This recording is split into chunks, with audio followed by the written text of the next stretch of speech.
पुन्हा त्यांना कळवू शकतात की ही वस्तुस्थिती नाही, हे करणं शक्य नाही। हा एक्झिक्युटिव्हचा अधिकार आहे आणि या सभागृहामध्ये दिलेली आश्वासनं पाळली पाहिजेत, हे महत्त्वाचं आहे। पण दिलेलं आश्वासन म्हणजे ज्याला इंग्रजीत गॉस्पेल ट्रूथ म्हणतात असं नाहीये। आश्वासन समिती आपण त्याकरताच केली आहे, एखादं आश्वासन त्या परिस्थितीत दिल्यानंतर ते पाळता येत नसेल तर या सभागृहाला सांगावं लागतं की दिलेलं आश्वासन आहे, हे आम्ही पाळू शकत नाही। आणि म्हणून मला असं वाटतं की या संदर्भात जे एक्झिक्युटिव्हचे अधिकार आहे ते एक्झिक्युटिव्हचे अधिकार आहेत।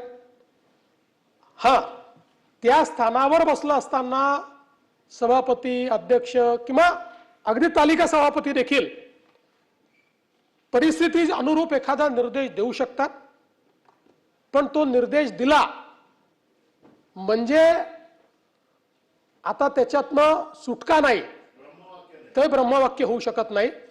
त्या संदर्भात जी वस्तुस्थिती असेल त्या वस्तुस्थिती अनुरूपच त्याच्यावर कारवाई होते असा माझा समज आहे। आणि म्हणून आज उद्या जेव्हा या संदर्भात माननीय सभापतींना आपलं रुलिंग द्यायचं आहे ते रुलिंग देऊ शकतील, पण कॉन्स्टिट्यूशनल प्रोव्हिजन मात्र ही आहे, हे मी या सभागृहाच्या निदर्शनास आणून देतो।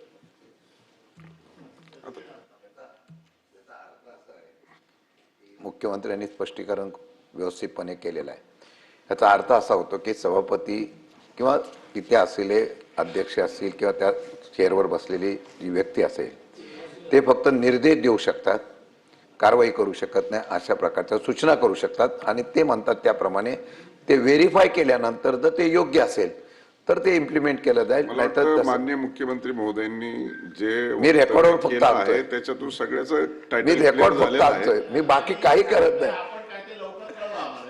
त्यामुळे प्रलंबित असलेलं रुलिंग लवकरात लवकर आपल्याला मिळेल। मनीषाताई कायंदे।